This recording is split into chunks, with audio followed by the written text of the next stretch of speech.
guys, so yesterday when I filmed my video, I uploaded it using my phone, and then my phone died before I was able to actually upload it, like, before midnight, so I guess I technically already failed, but, like, I tried really hard. I was just, a lot of shit happened that I wasn't anticipating, and then it was, like, I was out until pretty late, and so I just didn't have time. But I am here now, and I'm going to be vlogging still. I'm not quitting. And today, I am going to be making bagels, because I have done that before, but not with this recipe, and this is a really fabulous recipe, and I just got the best ingredient in the world. Well, not really, but an ingredient for which I'm extremely excited, which is barley malt syrup. My mother sent it to me, because I mentioned at one point that I wanted to make bagels, and I didn't know where to get barley malt syrup. So, I have that now. And that should help me out with, like, the flavor. Supposedly, it'll make these better. So, that's what we're gonna be finding out. So, we are going to start. So, don't be too impressed by my beautiful array of well-matched dishware. This is not my kitchen, but it's basically, I basically live here, so, like, doesn't matter. But, first we start with 4 cups of high gluten flour, and this is the highest gluten flour I could find. Yeah.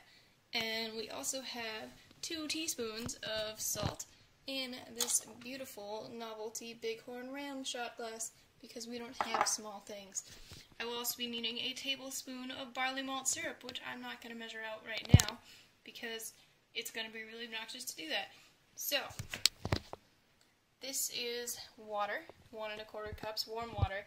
That's my only sort of weird thing, is that I don't have an instant thermometer that functions right now, so we're just gonna have to hope that that works. And then 1 1/2 teaspoons of yeast and 3 tablespoons of cornmeal. And today I'm gonna be making both, well, not today, I'm gonna be making both plain bagels and cinnamon sugar bagels, but I won't be adding the cinnamon sugar until tomorrow, because these bagels have to rise overnight. My lovely KitchenAid standing mixer, I love it very much. I'm gonna try not to show you the really gross stove that is to the left of it, but you can kind of see the dirty magnets. That's exciting, right? Yeah! I have here a standing mixer fitted with a dough hook, and I am going to add to that the flour. Ooh, these on the blocks. Everything is in its place for once. I never do this normally.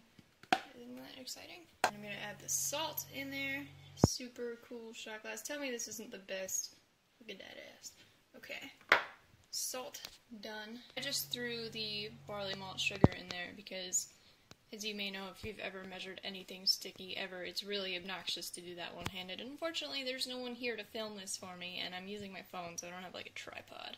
But yes, it's a barley malt syrup. Hopefully this isn't going to be too bad with the mixer going, but I'm going to add my yeast and my water.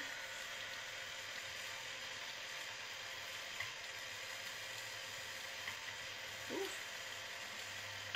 Okay. Beautiful mug, and I'm just going to go for about 4 minutes here. I'm setting a timer just because I am paranoid. I just want this to look scrumpy. Now we're going to turn it up a bit, and we're going to make it go like that for about 8 to 10 minutes. I'm a little worried about this. In the end of our kneading journey, which makes me very happy because this mixer is making a lot of terrible sounds, and I don't like that at all. But we've got about 10 seconds left before I turn this off, regardless of what happens, because I am so scared of breaking this. Oh man, Bagels, you are trying. In the end of our kneading journey, which makes me very happy because this mixer is making a lot of terrible sounds, and I don't like that at all. But we've got about 10 seconds left before I turn this off, regardless of what happens, because I am so scared of breaking this. Oh man, Bagels, you are trying. So we're just gonna test this a little bit. It shouldn't stick to my finger, and it doesn't. We're gonna grab like a piece of it.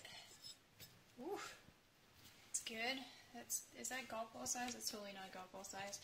But we're gonna try and possibly fail to roll this into a ball. And we're holding our shape just fine, aren't we? Yeah. Alright, this should be some well-needed, fully done dough. Cool. So, on to the next part, which I will try to film, but might not be able to because I don't have anyone to hold this camera for me. So here is my beautiful, beautiful bagel dough. It's kind of dark in here. I can't decide if that's just my phone.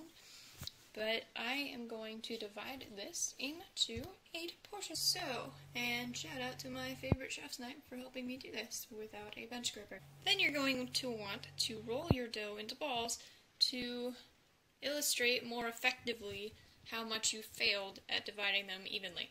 Cover in plastic wrap and let rest for 5 minutes because you've been abusing them. I was waiting, I lined a probably too small and definitely not clean enough rim baking sheet with some parchment paper and dusted it with cornmeal.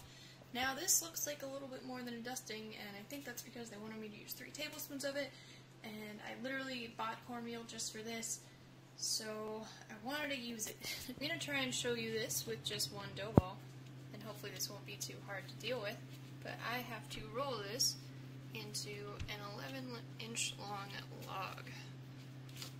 This is really hard to do on this cutting board because I don't really trust this counter that much. I cleaned it, but you know, like, gross. And this cutting board does not want to stay still while I do this one-handed as I film it in the other hand. And this dough also does not really want to roll.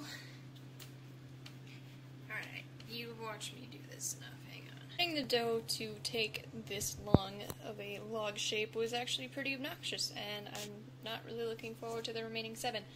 But we are ready for the next part of our bagel shaping. So, we're going to form this into a ring with a little bit of an overlap. Okay.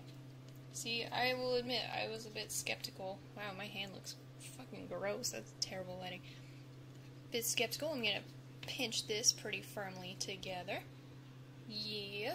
I'm going to take this and placing the seam at the base of my palm. I'm going to maneuver this onto my fingers and roll with it.